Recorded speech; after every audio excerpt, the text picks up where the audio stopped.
Live now tweet is tweeted. And we're broadcasting. Excellent. Thanks for joining us once again. I'm Sammy K. Powers, and this is the PHP Roundtable. This is a live podcast of developers discussing topics that PHP nerds care about. The ultimate goal of this podcast is to learn a little something from each other.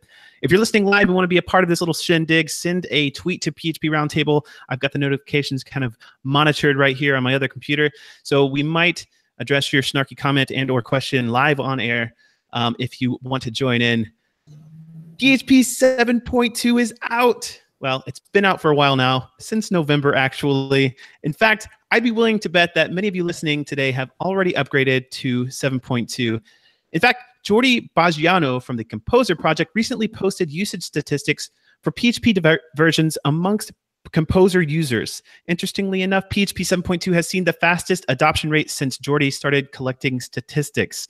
And Remy Collet, one of the release managers for PHP 7.2, just posted today some stats that showed PHP 7.2 surpassing PHP 7.0 in adoption. This is super encouraging to see, and hopefully we'll continue to see faster and faster adoption rates with each new version of PHP well into the future. Also, happy Iced Coffee Day. I didn't know it was Iced Coffee Day until just a minute ago, but I have my iced coffee with me. I pretty much celebrate Iced Coffee Day every day in the summer, but I already had 2 cups of hot coffee this morning, so I'm pretty jacked up on caffeine right now, so I have to slow down my talk a little bit because the caffeine's kind of working its way throughout my whole body. But now that we know what we're talking about, let's meet our panel, and in no particular order. We're actually going to start off in a particular order. The assistant to the panel moderator, Sudo Bang Bang Powers, Franzak. Oh, hi there. Oh gosh, she just put a bunch of slobber on my mic. Our brand new puppy. See, it's okay. You're live on TV. Yay! It was on the internet, not the same thing. She recently graduated from basic physics class when she tried to grab some food off the plastic table while she was standing on the couch, and then she face planted onto the floor. It's okay. You can go back to mommy. Hello. So that's Sudo. Oh, just wiping off a little slobber off the mic there. We also have security engineer at Paragon, aka Pi, Scott Arciszewski. Welcome, Scott. Hey, thank you for having me. Absolutely. We also have Craig Duncan, who is an avid open source contributor. He maintains a bunch of his own open source libraries and recently took over development of PHP League's climate package. He dips into PHP internals from time to time, fixing bugs, adding some improvements to the language, and he's one person that we need to blame for breaking the count function in PHP 7.2, which we'll talk about a little bit later. Welcome, Craig. Hi, thanks for having me on. Absolutely. So if you are following along online and kind of want to look at some of these features we've been talking about for PHP 7.2 or will be talking about, you can go to php.net/migration72, all one word smushed together. And that kind of shows you the whole upgrade guide for migrating to PHP 7.2. There's lots of migration guides for all the PHP versions up there. But if you kind of wanted to see behind the scenes process of how these features got added, that happens on the wiki page at wiki.php.net/rfc. And if you want to jump straight down to the PHP 7.2 part where it talks about the actual implementations, the features that were implemented, you can add the little pound sign to that URL and just type php_7.2. It'll jump you right down to that part of the page. It's a really long page. Also, you can take a look at PHP 7.3 features that are kind of coming down the pipe. We'll have a PHP 7.3 episode, no doubt, a little bit later on. But I wanted to congratulate Christoph M. Becker and Stanislav Mayev. I have no idea. I'm probably slaughtering your name. I apologize. But those are the 2 release managers that were officially nominated and brought in for PHP 7.3. So congrats to you 2 for being the release managers. Looking forward to many years of open source support. So that's a big commitment. So thanks so much for your contribution on that. So let's get right to it. PHP 7.2, new stuff. We have 2 awesome contributors who added stuff to PHP 7.2. And one of those big things was adding the Libsodium crypto library. So Scott, you were kind of the big main person pushing that through. What did that kind of look like on your end? Like where did you sit down and say, oh, we need this in PHP and I'm going to be the one to push this through? It actually started around the time 7.0 was being deliberated. I think it was even before that 6 verse 7 had been decided. I decided, okay, well, flashback a little bit before that. I've been looking at a lot of open source software and some not open source software, finding the same exact vulnerabilities in the encryption for about a year or two at this point. And my recommendation has generally been, okay, just use Libsodium. It makes it really easy to use it securely. But you have to install this PHP extension, with PECL. And most people are like, well, we're an open source project, we can't do that, because of shared hosting. It would conflict with our adoption strategy. WordPress being a good example of this. That's why they still support 5.2. So I'm like, okay, why don't we try to get this into the PHP core? And I suggested it in passing on like IRC, and they're like, yeah, you should try it. And then some of the people were like, this is a change. I don't like change. So then I spent like a year or two basically going around, more public projects than non-public projects, explaining, if you're using Mcrypt, you're probably making a mistake. Here's some common mistakes. And then I would go through when people tried to say, oh, well, we're secure, and be like, well, not really. You're not authenticating your ciphertext. You're using the Mcrypt rand function for your IV generation, so they're not unpredictable. For CBC mode, which they have to be unpredictable, otherwise you lose a lot of security properties. And I would basically nerd out on people, and it kept going for a while until like I think it was around the time 7.1 was being proposed, when I pointed out that the old Mcrypt library was dangerous and we should get rid of it because it's just leading to anti-patterns everywhere, including a lot of copy and pasted bad code. So that happened at 7.1, where it was deprecated to be removed in 7.2. Shortly afterward, I wrote an RFC and said, let's take Libsodium, which is a very misuse-resistant API. It's very easy to use it securely. It does simply secure obvious things. Like if you need to encrypt a message to somebody and you don't already have a session negotiated, you would use something like CryptoBox. And the API is simple. You take your message, a random number, your public key and your private key and their public key, and bam, you've got a secure encryption. You don't have to deal with like setting a number to either 3 or 65537, setting padding functions, or any of this other crazy esoteric stuff like using RSA. So I wrote the RFC, talked to some people offline. For example, Pierre Joy of Microsoft, about like things they would not want to see in a PHP extension, things they absolutely, would be okay with. Figured out kind of where the bike shedding discussions would come in if it was proposed on internals, and preemptively tried to like neutralize as many of them as I can by trimming down the Sodium API to only what's necessary. And when I submitted the RFC, I was kind of like, okay, well, this is probably going to be a hot button issue. And then there was like a little bit of back and forth, and then it passed 37-0. I was not expecting that. Yeah, it was like everybody was like, yes, we desperately need a modern crypto library in here. Mcrypt's been around for so long. Like you said, it was deprecated in 7.1, completely removed in 7.2, which, by the way, I've had a lot of questions from people when I talk about, hey, like there's this new Libsodium, got to check it out, this new extension. They're like, well, okay, so I'm on Encrypt and I've been using Encrypt for all my cryptography needs. How do I upgrade to Libsodium? Because it's not a drop-in replacement, right? No, it's not. There's a rule in cryptography that secure cryptography is not compatible with insecure cryptography. For example, if you connect to SSL using the modern cipher suites like AES, GCM, you can't decrypt it using RC4. They're different algorithms. They're different ways of doing things. The same rule applies in general. If you're doing something securely, it's probably not backwards compatible with something insecure. So what you would have to do is decrypt messages and then re-encrypt them using Libsodium. And that might sound like a catch-22 if Mcrypt is gone in the version that Libsodium's there, in 7.2. However, PHP SecLib, the PHP security library, that cryptography wrapper that people use for connecting to SSH from PHP, has a library, I think it's called Mcrypt Compat.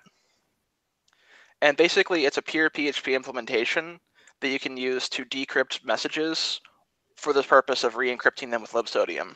This was actually a project I was going to do, and then I found out they already did it. So I'm like, oh, that's cool, awesome. I'll just help out here and there. No, that's great. So you don't have to go to Pickle or Peckle to download the old encrypt extension just so you can go through and decrypt all your encrypted data and then re-encrypt with Libsodium, huh?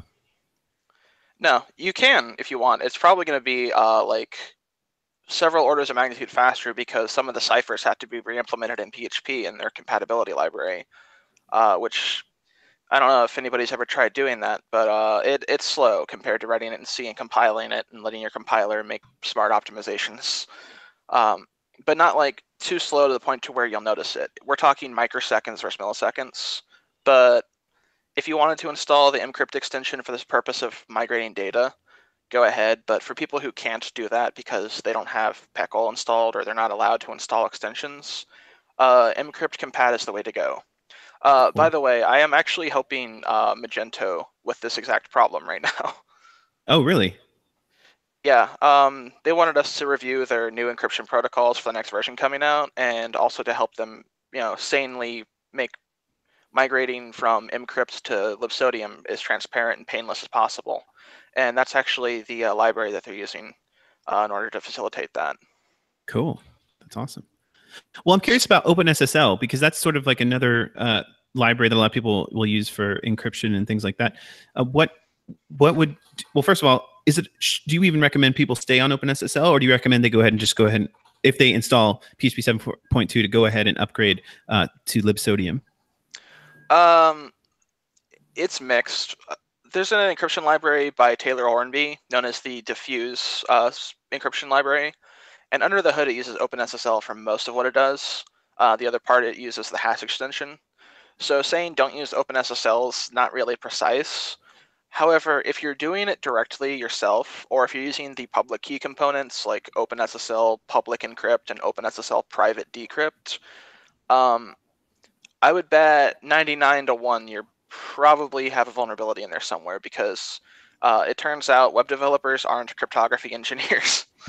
So it's very easy to make something that works but isn't secure. Libsodium is the exact opposite on that. If you can get it to work, it is secure. Unless you're using one of the advanced APIs like CryptoStream that's not really recommended by anyone. Gotcha. It has a couple utilities that are only for like special use cases, but in general, like the box and secret box APIs are what people would want to use. And that's basically is that symmetric encryption? Secret box is symmetric encryption. So is something called AEAD. I actually have a post on the Paragon Initiative blog. It's like Libsodium quick reference which function to use.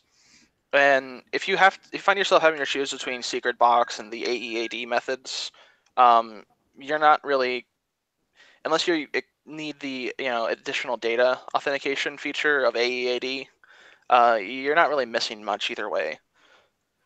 So CryptoBox is public key, and also CryptoBox Seal. That's public key where there's no handshake stage. It's literally encrypted to where only the private key can decrypt it.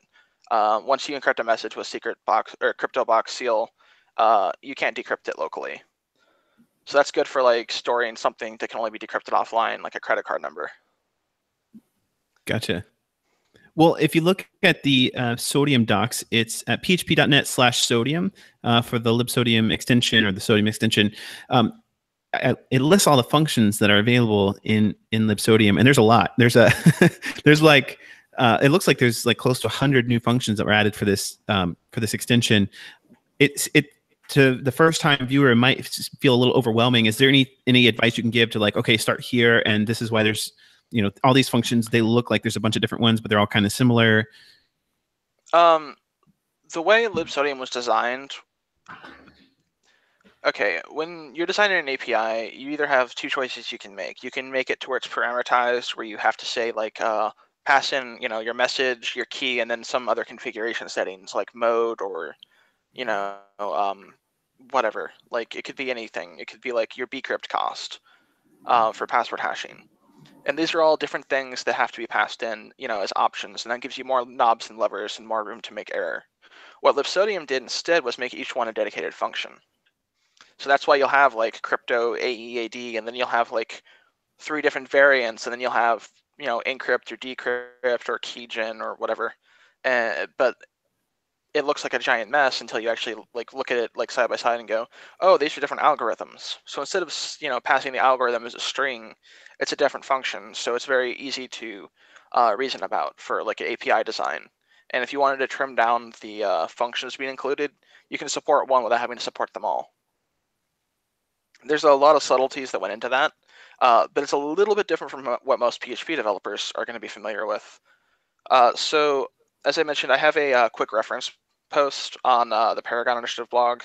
Libsodium's docs itself has a quick reference they added around the time I wrote that blog post.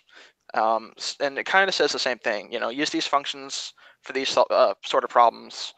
Anything else, like there's a authenticated key exchange protocol called SPAKE, S-P-A-K-E, and there's an extension to that called Alligator. This won't be on the final exam. You don't need to know the details, but the guy who wrote Libsodium also wrote a implementation of SPAKE with the Alligator extensions. It's actually SPAKE2-EE+, I think is the full name of the protocol. And in order to do this, he had to support scalar multiplication over the Edwards curve, which is for signing, not for encryption. So there's a lot of things that were added to the API to make it more flexible over time that don't really end up, it's not really exposed in user land implementations. Like PHP's bindings don't have that feature. And some of the features that are in PHP's bindings are literally for like, if you're building a secure protocol on top of what it gives you, and you just want to access certain features directly, this gives power users more tools. But generally, I think there's a list of like 8 functions that you're going to use for most purposes.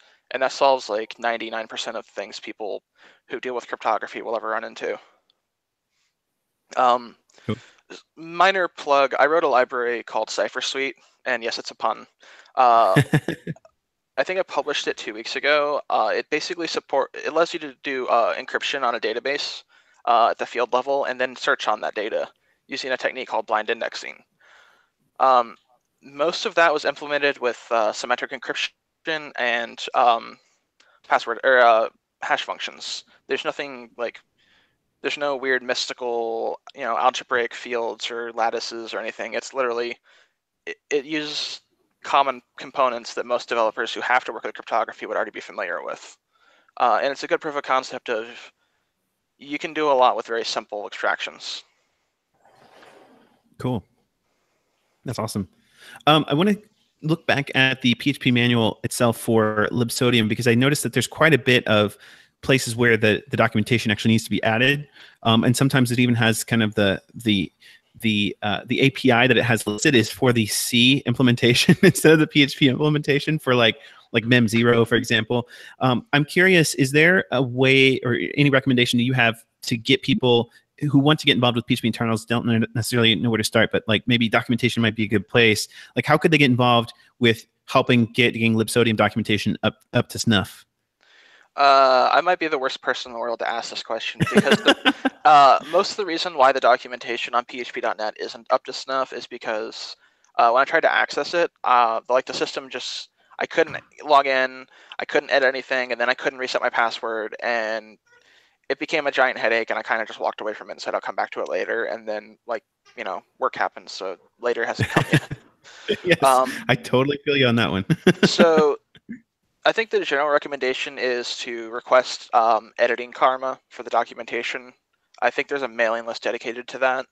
There's definitely a page on php.net that you can find from a Google search that will support, how to get access to, be able to edit the PHP documentation. And for anybody who is relatively new to development, I'm sorry. I know everybody uses get these days, but the documentation's still on Subversion, so you'll have to learn the SVN commands. Yes. They're not too complicated, but if you've never worked with them before, they can be a little bit frustrating at first.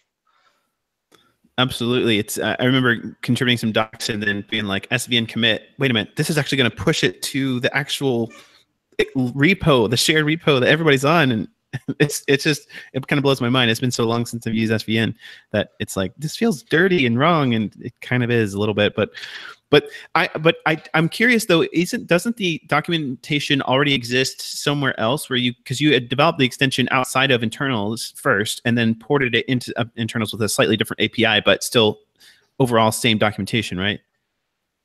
Yeah, the extension was actually created and maintained by Frank Dennis, the guy who wrote Libsodium, who did like 90% of the work on anything, like at least 90%. A lot of people will give me credit for Libsodium. All I really did was open an RFC and tell people, in very painstaking detail why what they're doing right now is insecure, and using this library would make it less insecure. So he actually is the creator of that extension. I'm just the guy who said, hey, let's use this instead. But I did write documentation in the form of like an ebook and published it on our paragonie.com website. If you go to paragonie.com/book, I think it's the only entry right now. I had another one I was writing, but I don't think that one's like publicly accessible, and it got backlogged. Gotcha. So if someone wanted to contribute docs, they could basically copy paste from the book. Yes, and I openly encourage everyone to do that. It's pretty much under WTFPL or Creative Commons 0 license for the purpose of the PHP manual. Awesome. Like, just cut and paste and reformat most of that. Rewrite anything that you need to. I originally wrote I was contributing to this, like trying to contribute to this for a while. I actually submitted a patch to, I think, Adam Englander, who contacted me a month ago with like the same question: why is the documentation so bare? And I told him the story about trying to get access to the documentation editor, and he's like, oh, okay, well that's unfortunate. And I'm like, I have a .patch file if that will help you get started. And he's like, yeah, thanks, send that to me. And then I think he got busy with life too. Right, absolutely. I mean, it's the common story, right? Like I have so many things that I want to contribute to, and then all of a sudden life happens. It's like, dang it. I have all these big aspirations for things, and then life happens. But that's great. So that's good to know. So if you're able to access the book on Paragon's website, and you have the gusto and the time to go in there and figure out what it takes to actually contribute to the PHP manual, merge those two together, and bada bing, bada boom, you're copy pasting into the manual and becoming an internals contributor. And of all the ways you can contribute to internals, I feel like a docs contributor gets the most like celebratoriness in the internals community. I feel like it's like if you're a docs person, a docs contributor, they're like, oh yeah, docs people, like they're the coolest, like even more so than like people who add features and stuff. I don't know, that's just been my experience. It seems like they're more celebrated. I mean, might not be true, but that's just what it seems like. Sorry, there's a squeaky noise going behind me. Sudo's going at this like new toy that she's got. She's enjoying it a lot, so hopefully it's not squeaking too much in the background here. Well, this is awesome on Libsodium. Scott, you have any more thoughts on the Libsodium extension, or any final thoughts on that before we move on? Nothing, except anybody who wants to contribute docs should feel free to email security@paragonie.com if they have any questions. I might have, I do a lot of security work, so I'm sometimes busy, but I always try to make time for the community. Absolutely. You've done so much. You've done, you and I have a really cool history going back a couple of years on how much I've learned so much from you personally on security and being a better, more secure developer. There's a lot that you have volunteered so much of your time and has really positively impacted my career as a developer. And I've been trying to pay it forward with other people. So I really appreciate everything you've done, Scott. Thank you. Happy to help. Absolutely. Well, it's kind of easing our way into some of the other features, and we're eventually going to get to some of Craig's. I don't want to get into the breaking changes right away. Well, maybe we can. There are a number of breaking changes, not a whole lot of breaking changes in PHP 7.2. I actually have listed, looks like 4 here that we kind of want to talk about. 2 of which are Craig's breaking changes. Craig, what the heck, man? Breaking PHP. No, I'm just kidding. Actually, I voted for both of these, so I'm with you on both of these breaking changes. One actually I think is one of those things that I totally would have never expected to be a big breaking change, but it's the change that has shown up in so many open source projects, and every time I upgrade to 7.2, I almost always run into this one breaking change, and that is counting non-countable objects, the count function. What is that all about? Yeah, I feel exactly the same way. That kind of did blindside me a bit, the response to that. I mean, it came about like I never really. I was quite fortunate, I guess, in a lot of my code. I didn't have any counts of things because I know, like I say, I've since seen it quite common to be counting. Null seems to be the common one, the most common one. You see a lot of counting of nulls, but I never had any of that in my code. So I think that perhaps contributed to how I judged the breaking change and where I thought that was going to go. But yeah, it was dealing at my last company with a lot of generators. We're very generator happy in how we brought a lot of the code, dealing with a lot of data, and then just kind of trained to, see a for each and think, well, that's for eachable, that's probably countable, off I go. And obviously PHP trying to count that, a generator will just say, yeah, 1, fine, off you go. So that was strange. And I guess it perhaps hadn't bitten a lot of people because generally you write a new class, you make it iterable, you're probably going to make it countable as well. Yes, the two kind of do go hand in hand most of the time. And if somebody did forget, that was probably just a bug logged against that project for them to make it countable. So I think it kind of went hidden for most people, but it was really biting me quite regularly. I just kind of thought, well, let's have a look what we can do about this. And that was how it was originally targeted. It was just generators. I think I just opened a pull request sort of saying, can we add something to say, no, this is a generator, you can't count it. Which I suppose, in hindsight would have been a much lighter change that wouldn't have brought the ire of the community. But then when we kind of got chatting on internals and stuff, and people were saying, well, no, actually, this is a bug, really, if you're trying to count scalables, particularly with the size of alias. Coming from a C background, if you're trying to do size of on a string, you're going to expect it to say how long that string is.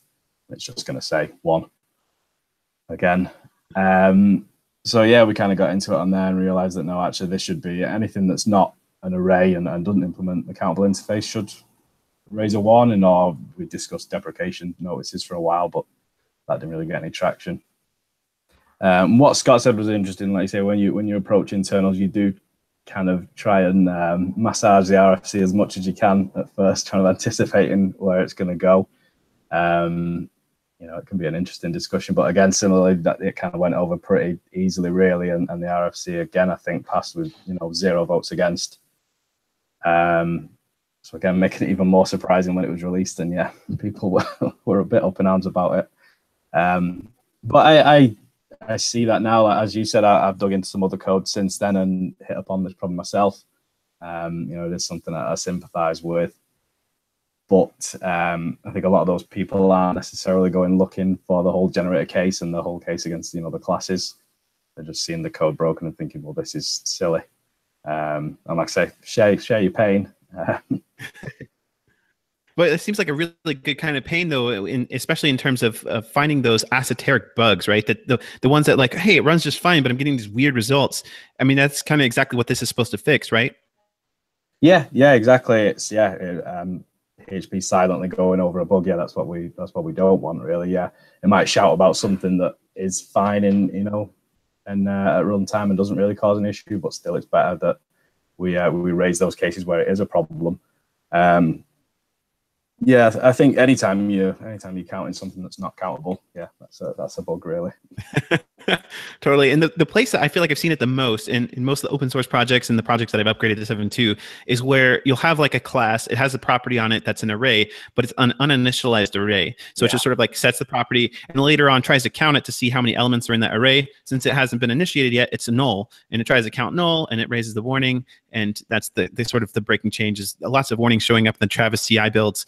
And then you're like, oh, I should just initialize this array and it's fixed. Yay. Not trying to count null anymore.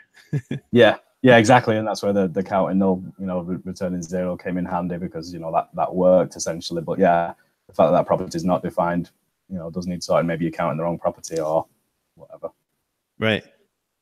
So it's good. It's good. It'll help us find more bugs. I think it's sort of a pain, like you said, but hopefully, yeah, it'll help nail down some of these other bugs and make our code overall better. And yeah, that's the intention. Because at the time as well, I don't know if you're aware of the follow-up for PHP 7.3, the is countable. Yes. Yeah, brand new internals contributor on that one, right? Yeah. Gabriel, looks good. Gabriel, last name. I'm looking it up right now.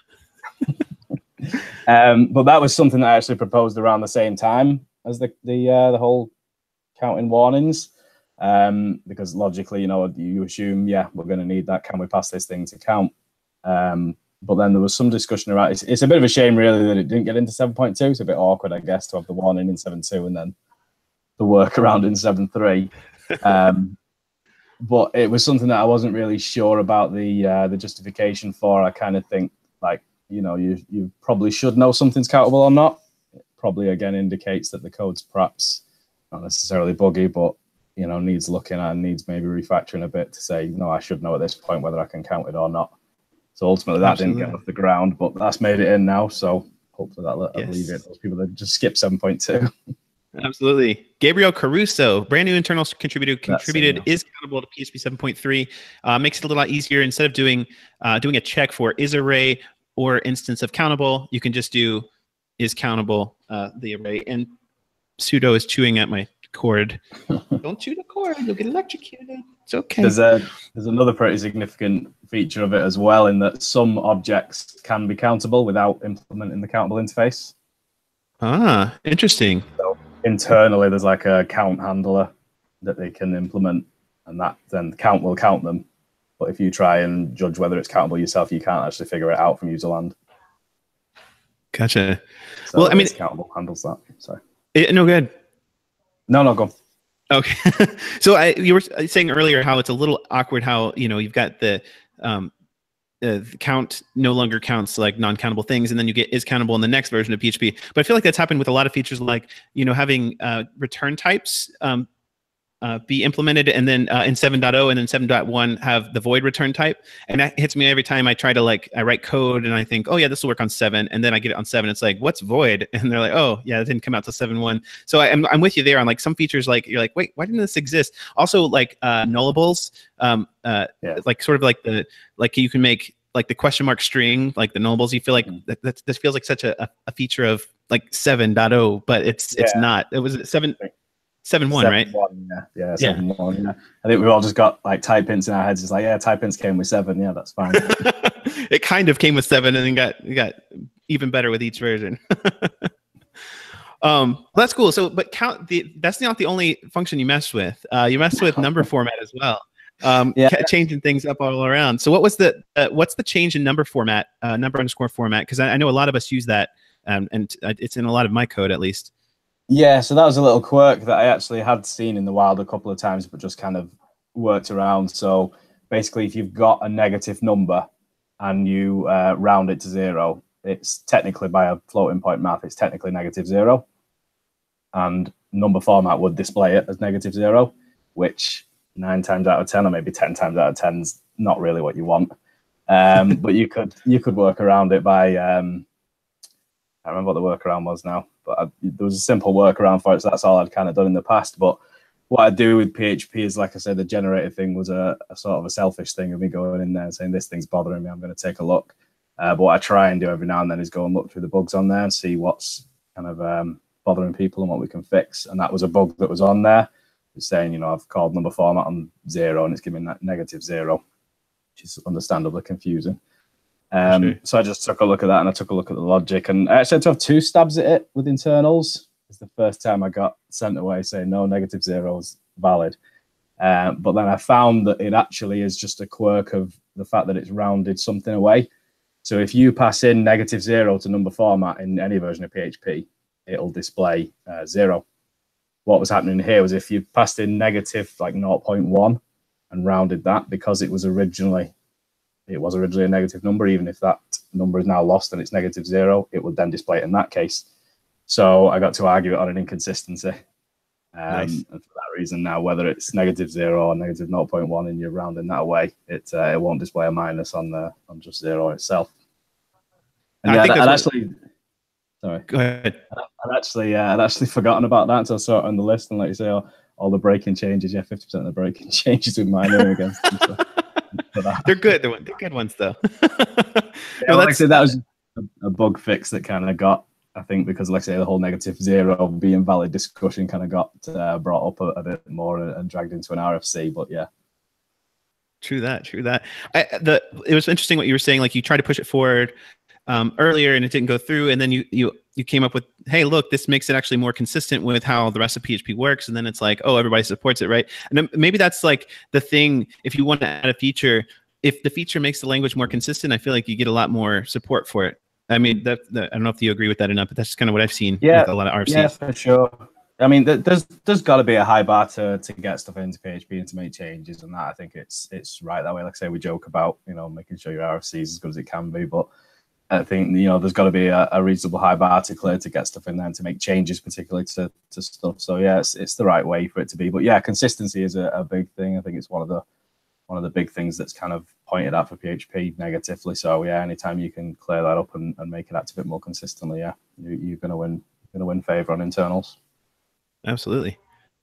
I noticed that Dan Aykroyd had an RFC in there for Git class that disallowed a null parameter, which I think kind of had the same vein of bug fixing with countable, in that if you pass null to Git class, which should just return the class name of an object, if you pass null to it, it doesn't just return null like you might expect. It actually returns the class name that it's inside of, like the scope of the class name. It's got this weird bug thing that's like totally weird, unexpected behavior by passing null. So it's like this, PHP tries to help you out and figure out what's going on, but it really lends itself to esoteric bugs, just like we were having with countable, right? And so it's interesting. We have two kind of fixes that make you potentially run into more errors, but makes your code more ironclad, I think.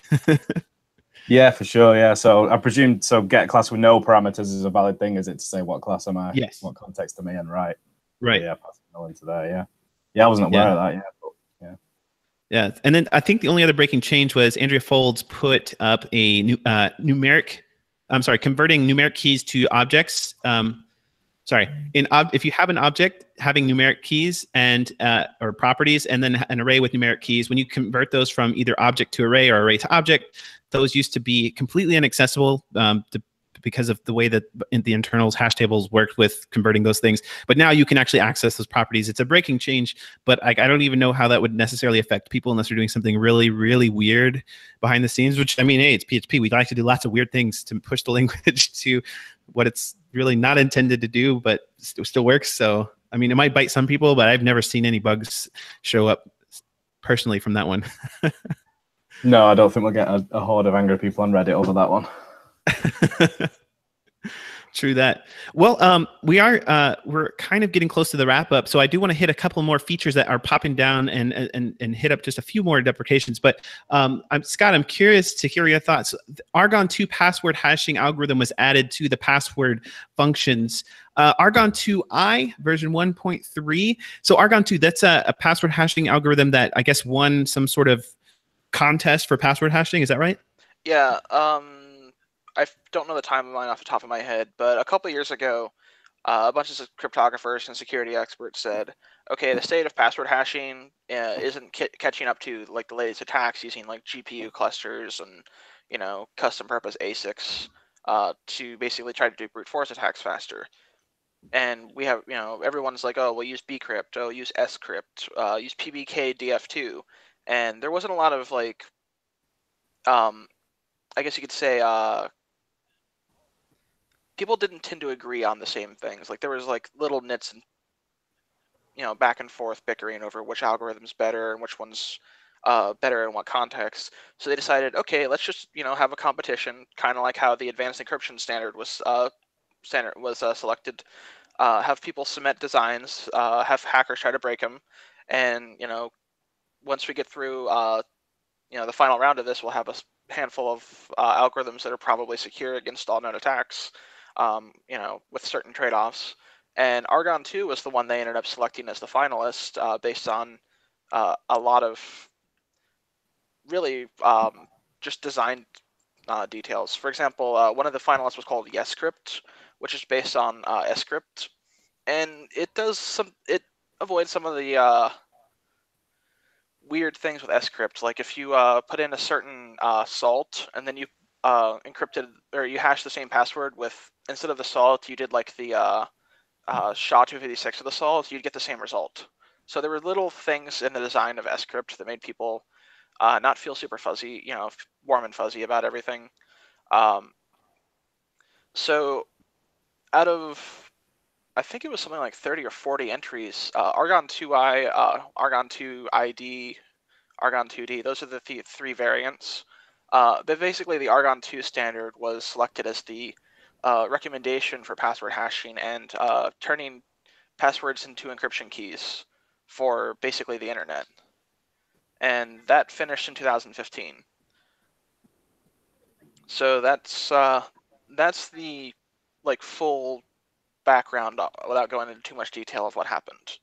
Cool. What this means for developers is if you're using bcrypt or scrypt or Argon 2i, or sorry, not Argon 2, if you're using one of the existing password hashing algorithms, which is distinct from just normal hashing, which means if you're using MD5, you're not fine, but if you're using bcrypt, which is the password hash default, you're fine. You don't really need to do anything right now.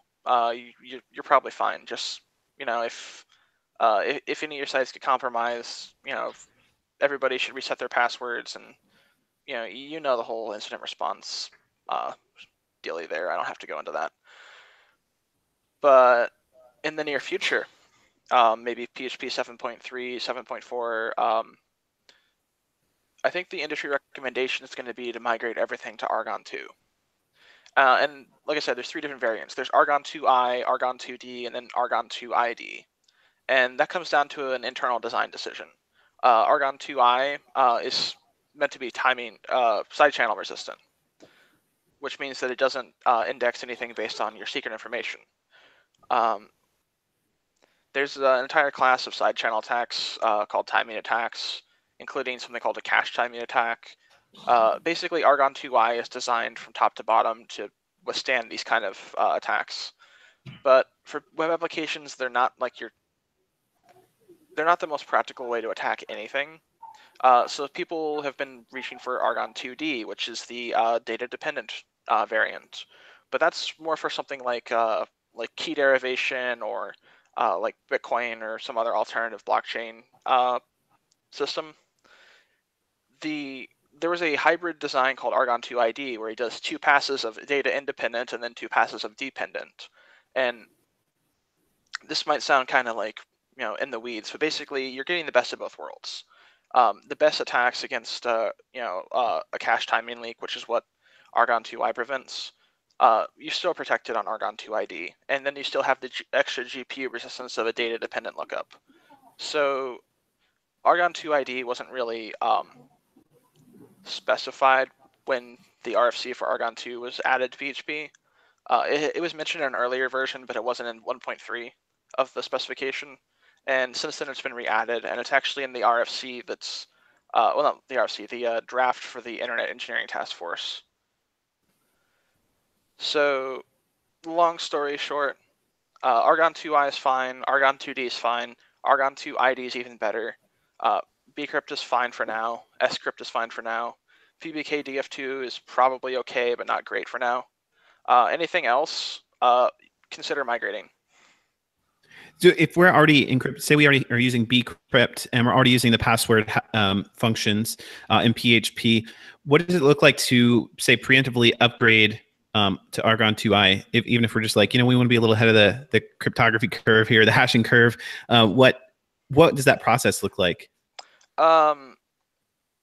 If you're already using password needs rehash, the function that checks, like the bcrypt costs and all that stuff correctly, all you have to do is change your hashing rules and your constants for that and specify Argon 2i instead of password default. And I think the defaults are actually pretty fine that PHP gives you. So that's the only change you're going to need to make. So when you call password hash instead of password, underscore default or password underscore bcrypt, you would just change that to say password underscore Argon 2i, assuming you have support compiled with your version. I know that when PHP 7.2 first came out, some distros didn't include that support, and you had to go to Andre's. He has a .deb for Debian and a PPA for Ubuntu, and you had to install that in order to get it to work correctly, which was really inconvenient. But I think a lot of that's worked out now. So yeah, that's the only real change you need to make is change the constant when you're hashing passwords, and also do the same thing when you're doing the needs rehash check. and then you should be good to go. Cool. Nice. Yeah. Well, we might, I guess, see that as the Argon 2i constant be the default, perhaps in maybe PHP 8, I guess, like to upgrade from bcrypt potentially. I think that, okay, if there's a 7.4 or a 7.5, I think 7.4 is the earliest it could become the new default version. But for the time being, the default is still bcrypt, and it's going to stay that way for a while. Cool. Awesome. Well, since we're getting kind of close to wrap up time, I do want to go through a couple more new features. One, we have a new keyword called object, which was a soft reserved keyword in PHP 7.0 and is now hard reserved in PHP 7.2. And so that means we can't use the name object for a class trait or interface name, but object, it just basically refers to any old object, right? Like, so for if we are trying to just accept this object or that object, and we don't really care which one, we just say object, and that type declare object, and magically it works. So that's really cool. Any thoughts on that? Yeah, it just makes it a bit easier, doesn't it? Obviously, ideally, we'd always know specific classes and interfaces that we're expecting, but sometimes, yeah, the world isn't perfect, and saying object is better than saying nothing and just accepting anything. It's really useful for working with JSON APIs. If you're using JSON to code on some data, and you don't want it to be an array, you want an object, because in PHP 7, objects are a little bit faster internally than arrays. You can just say, oh, this is going to return an object, and it has like JSON decode right before the return statement. And then you don't have to worry about, doing any kind of checks after that. If it returns and doesn't type error, boom, you got an object. Everything works. So that's pretty nice. Yeah, speaking of JSON encode, JSON decode, I don't think we as PHP developers really appreciate the magic that goes behind those functions when using a duct type language. But if you use like an actual strict type language, a friend of mine was showing me some of his code to basically just unserialize a JSON string, and it was insane the amount of code he had to write just to get freaking things serialized or unserialized from JSON. It was just I was just like, wow, we have it so easy as PHP developers. Just be like, one liner, done, got this giant array or object or whatever we want. Yeah, it's kind of cool. Yeah. Are you familiar with Caddy, the web server? No. Okay. Caddy is a web server. It's kind of like an alternative to Nginx. It was the first web server to include Let's Encrypt support to give everybody HTTPS by default. The guy who wrote it, he writes a lot of code in Golang, or Go as people call it. And he was showing me a demo of like a JSON decoder written in Go. But the only problem was everything had to be an object. If you tried to have an outer array of objects, it would just like not decode properly. And it would like generate Go code like it was a JavaScript thing, and it was a mess. And I pointed this out to him, and he's like, oh man, I'm gonna have to rewrite everything to support that. So yeah, there is a lot of magic built into PHP that's very easy to take for granted. But anybody who's ever, like, for example, base64 encode and base64 decode, if you've ever tried to implement that yourself in C, you'll just be like, I am so glad these functions are just there to use. And for the record, base64 encode is not encryption. Yeah, don't use base64 as an attempt to encrypt. Encoding is different than encryption. Yes, despite easy to confuse those. Yeah. When you're first starting out, I did the same. I have so many places where I thought I was encrypting stuff in my code from a while ago. I mean, we're all at different stages in our learning, so really important to know early on when you see encode, it's different than encrypt. Those are very different concepts. Same with decode and decrypt, very different. So do some Googling. It'll help you out. Hopefully you'll hear this and it won't bite you later on using encoding for encryption. So there's a new function or functionality that exists in PHP 7.2, which is kind of obscure but kind of cool. Parameter type widening. So if you have, for example, a class that has a type declaration on one of the properties called, or arguments called array, so you're type declaring array, and then you extend that, and then you can remove that type declaration and widen its scope of what it's able to accept. That's now available in PHP 7.2, which is really cool. I don't know if you all have any thoughts on that, but that's new functionality. Again, yeah, similar to the object thing, like yeah, perhaps it's not the purest, but sometimes you need to get things done, and yeah, that does it, and it doesn't actually violate Liskov. So yeah, that's cool. Just a few more quick ones. Trailing commas and group namespaces. Trailing comma train. We've had trailing commas for arrays for a long time. Now for group namespace syntax, which like 3 people in the entire community actually use, you can trail your commas on those. In 7.3, you'll be able to trail your for function calls. You'll be able to trail commas, which is handy for variadic functions. Go ahead. We're getting one from your original RFC in each minor version. Exactly. Yeah, I had one RFC that was basically taking all the list syntax in PHP and saying we should trail all the commas, and everybody's like, no, but group namespaces will take. So I think with each PHP version, we'll try to get one more trailing comma in there. We'll see. Maybe one day PHP will be trailing comma all the things. It'll be like ES6, where I like trailing commas everything in ES6. It's beautiful. Consistency didn't win the day there for some reason. Yes. Does the list of things to add trailing commas to end with a trailing comma? I see what you did there. Very nice. One other cool feature that exists in PHP 7.2 is actually has to do with when you load extensions. It's now platform agnostic, sort of. So if on like a Unix system, if you want to load in the BZ2 extension, you have to say load bz2.so, and on Windows it would be php_bz2.dll. Now you can just say load BZ2 extension. No matter what platform you're on, it'll load the BZ2 extension. That's pretty cool. Francois Lapuerteur, I don't know, I'm butchering your name, but he was the one who pushed that through. By the way, Nicholas Keller was going to be joining us, but the schedule didn't actually work out. He was the one who implemented the parameter type widening. So I was wanting to kind of go into detail with him on that. But unfortunately, schedules are hard, especially with like you start getting 3 or more people. I mean, we've tried. How many times have we tried to schedule this one? Like at least 3 times or 4 times, and it's kind of tough. But it happens. It happens. I mean, PHP 7.2 is like half a year old now. Yeah, I know, right? This episode was scheduled before PHP, or I tried to get it scheduled before it even was released, and be like, okay, like the next day we're going to release this episode, and here it is, like 6 months later. And of course, last thing I want to wrap up on is the Nikita kill list, as I like to call it. Nikita Pavlov likes to have this giant list of deprecations for each new version of PHP, or at least he has for the last couple of versions of PHP.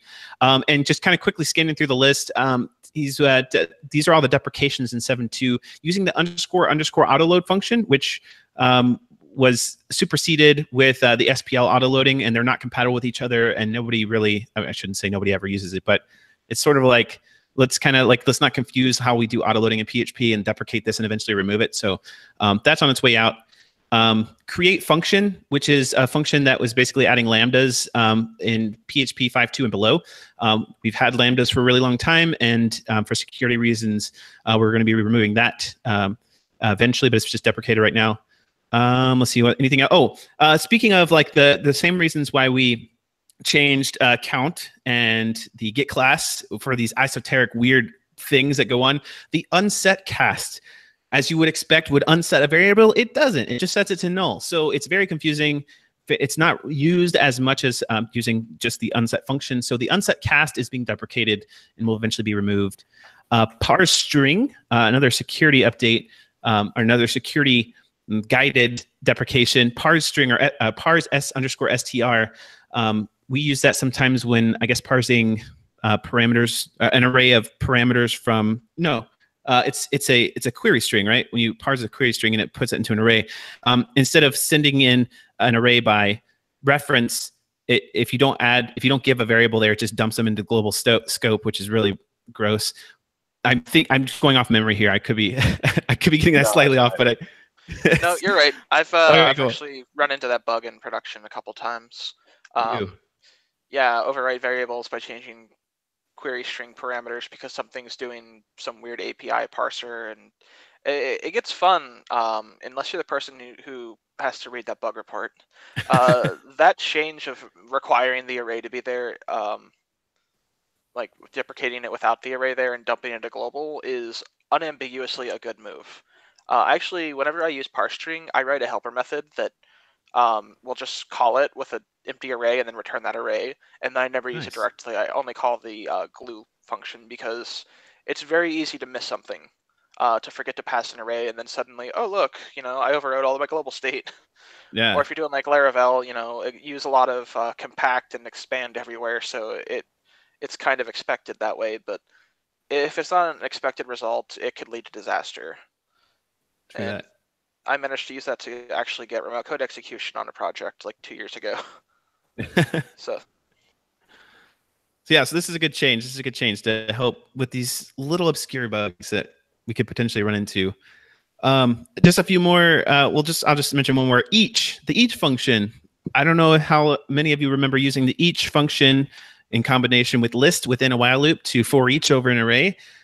You had to reset your array before going in there and for reaching over it, like with a while loop. It's just really weird, like really old school way of for reaching over arrays. That's being deprecated in favor of giving us more ability to change language, or I should say opening up the ability to add certain language changes that are holding us back because of that sort of functionality being supported, which is kind of cool. Frank Dennis just retweeted us again. Thank goodness. Our Frank Dennis, the Libsodium creator, we're getting he's given us some retweet love on Twitter. It's the second tweet he's retweeted. So thanks, Frank, for giving us some Twitter love there. I think that's about it. I have some other things in the show notes, but we are definitely at the exact time to start wrapping up. So I would like to let everybody know about the PHP Roundtable open source project that is the show notes.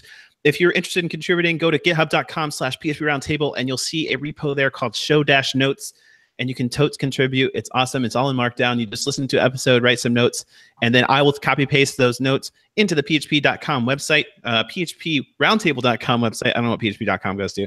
php.net is the official website. And you'll totally get credit for you. I'll give it a shout out on live on air. Quickly, some upcoming events. Well, the upcoming event next week, PHP Tech is happening May 31st through June 1st in Atlanta, Georgia.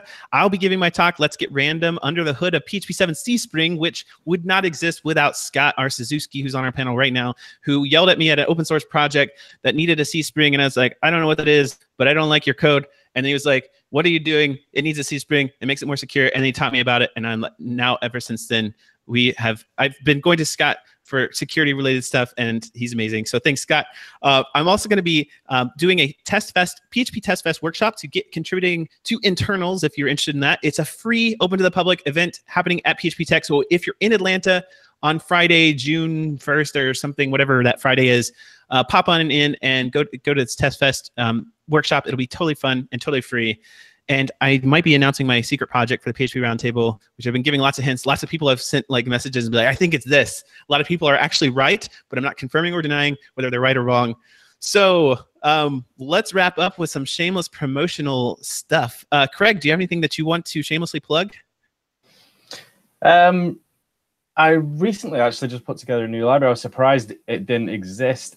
So the UOps extension in PHP, I don't know if you're familiar with it, allows you to mock core functions, basically.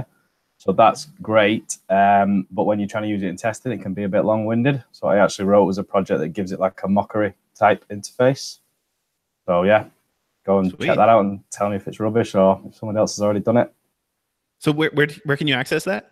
On GitHub, GitHub/Duncan3DC. Awesome. All my stuff is. Great. What about you, Scott? What do you have to shamelessly promote? So I've been kind of in stealth mode working on something that's kind of like a web application firewall that also does automatic security updating with code signing and all this other fun stuff. And I've been working on it for Magento clients specifically. In I think a week or two, I'm going to be releasing it for WordPress, Drupal, and Joomla. So if you're interested in having a firewall that will only block stuff that's relevant to the version of the software you're running and not slow your app down, and you want your, like if another Drupal Geddon happens, you want your patches to be applied automatically, check out Word, Web Application Real-Time Defender. It's word.paragonie.com. So that's all I've got. Awesome. Sweet. Well, our next episode will probably be either on static analysis, which I can't believe we've not had an episode about yet. But I'm excited about talking about some of the tools that are out there and some ways that we can incorporate static analysis into our everyday development lives. Also, a new episode that I've been kind of like wrestling in my head with, like how to even like have an episode about, but it's going to be called Secrets Are No Fun. And it's all about how do we take our database passwords, API keys, all those secrets, and deploy them to production in a secure way. There's lots of different ways to do that right now. Like a really popular way in the PHP community is use .env, but it dumps all your secrets in the environment, which is not super secure. So what are ways that we can actually do this as a community and start migrating to a more secure way? Actually, Scott, I might ask you to join us for that one. No pressure. I'm doing it right on air in front of everybody, but I'd love for you to join us on that panel too. But you don't have to answer right now. But another episode is Drupal, all things Drupal. We've done all things Laravel, all things Zend, all things WordPress. We haven't done all things Drupal yet. So would love to get some Drupal people on there and talk about Drupal. That one's kind of slated for a little bit later. If you have something you'd like to share about on the PHP Roundtable, something that PHP nerds care about, we'd love to have you on the panel or just suggest a topic. Hit us up on Twitter or hit me up on Twitter. I am PHP Roundtable on Twitter, or Sammy K. I have both of those tweeter names. You can also go to phproundtable.com and submit the form that says, I have a topic I'd like to share. I'd like to thank Craig and Scott for joining us in this discussion, and we will see you folks in the next episode. Peace.